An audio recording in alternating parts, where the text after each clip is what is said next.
This week I've got 3 movies, and I'm going to start with The Hate U Give, which is based on the New York Times bestseller by Angie Thomas. And while it is not based on one particular incident, a real-life incident, it is absolutely about things that we are facing as a country right now. It's about a character named Starr Carter, who is caught between two worlds. She's from a mostly poor black neighborhood, but she goes to a rich white prep school because her parents wanted to, have a better future for her. And unfortunately, she witnesses the fatal shooting of a friend of hers who is black by a police officer, and he is unarmed. And this is something that is happening almost, not every day, but it feels like every day in our country. Violence, unarmed shootings, gun violence, all this stuff, racial tensions. It's all something that's very scary and very relevant right now. And if you think about how long it takes a movie, even if you make it pretty quickly, it's very frustrating that this movie is just as relevant today as it is when they first started production or when Angie Thomas first wrote the book. So as I mentioned, Starr Carter, she's played by Amandla Stenberg, who I highly recommend checking out the actual actress's musings, thoughts, etc. She started out as Rue in the Hunger Games, and she's a young woman, and she's so articulate and thoughtful on topics that I didn't have the vocabulary to even remotely start to talk about until I was in my mid-20s. I feel like she's very thoughtful on topics that concern people of color, the LGBTQ community, racial representation, and I think she has a long career ahead of her. She's also a great actress in this, and I want there to be more Amandla Stenbergs, and I want there to be more Starr Carters in the world. Her mother is played by Regina Hall, her father's played by Russell Hornsby, her boyfriend's played by KJ Apa, who I think is from Riverdale. He's very white, which is, interracial relations, also a lighter topic that they kind of touch upon in this. Thankfully, it doesn't have a dark ending on that side. So as I mentioned, the crux of this is, she unfortunately witnesses the shooting of a friend by a police officer who is white. And of course, there are going to be ramifications of that. And it's how she deals with them, how she's treated by both of her communities, the white prep school, the actual neighborhood in which she grew up. Issa Rae plays a lawyer who's actually, it's a very interesting role to see Issa Rae, and it's very serious, very deadpan. Like there's no humor to it. And I think she does a great job. Issa Rae, at the end of the day, is an actress. She's an activist and a lawyer. Common plays Starr Carter's uncle, who is also a police officer. And then Anthony Mackie plays King, who is a drug lord in the town, essentially. And look, I acknowledge that I'm very lucky in that chances are this is not something I will have to deal with in my everyday life. It's something I've witnessed through the news, and, growing up around me, it's certainly something I've had to deal with. I'm from Oakland, police shootings, and, I remember the BART shooting. There was a BART shooting in the Bay Area, and it is one of the things that inspired the short story.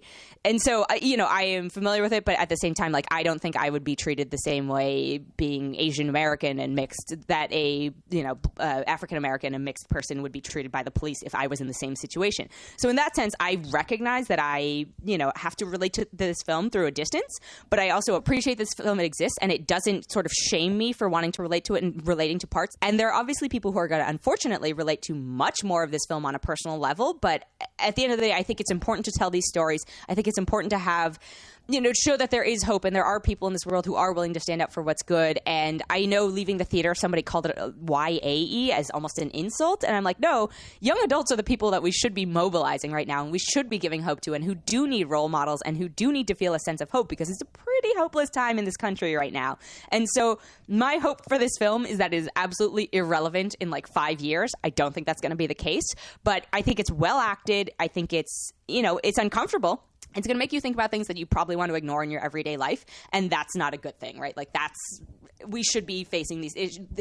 The lack of dialogue about these things is also probably contributing to the problem, and because we are such a divided country right now, sometimes having a shared experience like the movies makes this understandable and has a narrative and guides you a little bit, is a helpful thing. So I really think this movie is worth seeing. It's hard to watch at times. It's very hard to watch, as it should be, though. This isn't going to be a fun, happy movie, and so I'm going to give it 4 out of 5. I would say The Hate U Give is inherently political because of the nature of the stuff they're covering. And I think it handles it very seriously and very thoughtfully. And then there's The Oath from Ike Barinholtz. And look, this movie was weird, and I enjoyed it. I know it's pretty divisive, and I'm actually not 100% sure why. It takes place in an, unfortunately, probably not too distant future where the government offers something called a loyalty oath, and if you sign it, there are supposedly incentives, and if you don't sign it, they don't say what's going to happen, and the deadline for it is Black Friday, so it's the day after Thanksgiving. And so Ike Barinholtz is married to Tiffany Haddish in it, and he wrote this and he directed it. And I thought it was very funny. I thought it was uncomfortable at points, not in the same way The Hate You Give is, but I thought he captured very accurately how uncomfortable it is to talk about politics. The film goes off the rails halfway through, which I also was not expecting, and I enjoyed because I've been seeing a ton of similar movies, and this is not the same as anything else I've seen recently. So basically, it's a will they, won't they sign? You know, he's very against signing it. His family comes to town for Thanksgiving. There are varying levels of political, diversity within this fake family, and chaos ensues. And so where it gets really crazy is when he doesn't sign and the ramifications of that. And it only takes place over like a couple days, but it gets crazy. I thought it was very funny. Look, the Thanksgiving scene alone, I was like, oh my God, I think Ike Barinholtz has been to Thanksgiving at my house, because he perfectly captures that like family tension. Even when you agree with everyone, there's still somehow an underlying sense of family tension in a household. And he nailed it. So look, this movie, probably not going to be for the conservatives out there. I don't think they're going to bother to see it. In all fairness, I don't think it necessarily presents people who lean liberally as paragons of perfection. These are flawed people, very, very flawed people. So great cast. Ike Barinholtz plays the main character, Chris. His wife's played by Tiffany Haddish, who is actually, I really liked seeing her in this, much like Issa Rae in The Hate You Give. This is a underplayed role for her, and it's nice to see that she's not getting typecast. You've also got Carrie Brownstein and John Barinholtz. Yes, that's a relation, as brother and sister to Ike Barinholtz's characters. Nora Dunn and Chris Ellis play the parents. Meredith Hagner plays John Barinholtz's girlfriend, who is there for the first time. And then you've got Billy Magnussen and John Cho as representatives of the government. And that is where I will leave that, because I think half the fun of this is just where this film goes. And I think it's worth seeing, especially if you just get stressed out at Thanksgiving and you are feeling stressed out about the country as a whole right now. It was pretty good. I laughed, which is the point of it, right? I laughed. I was like, oh yes, this is now. This is also now. I'm going to give it 3.6 out of 5. So my last film is a film that I refer to as a gimme film. It's a give me an Oscar, give me an award, give me whatever. And I always ask myself the question when I see these gimme films, would you really have made this movie if you didn't know that you could market it as an Oscar film and try and get some sort of awards buzz around it? Should the time and effort of however many hundreds of people it takes to make a movie really have been used for this just as a vehicle so one or two people can try and get an award nomination? And this is a movie that I do not think the answer is yes to that question. It's based on an actual true story. It's the story of father and son, David and Nick Sheff.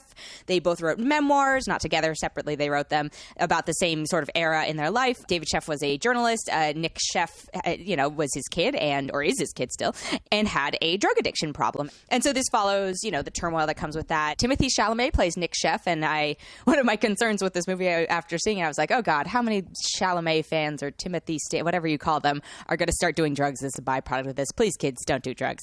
So Timothee Chalamet plays Nick Sheff, Steve Carell plays David Sheff, the father, and Amy Ryan plays Vicky Sheff, the mother. And the thought that crossed my mind when I saw it was like, oh no, is this Holly Flax and Michael Scott from The Office 10 years down the line, and this is everything gone horribly, horribly wrong? Just because when I see Amy Ryan and Steve Carell together, that is the only thing I associate with them with, because I love The Office. Maura Tierney plays Karen Barber, the stepmother, and she, supporting role. There's a couple other folks in it, but really this is a Timothee Chalamet, Steve Carell vehicle. But the way they interact or don't interact, or the way the story splits out their storylines is, I don't want to say jarring, but it feels cold. And this is probably a more cold portrayal of a character.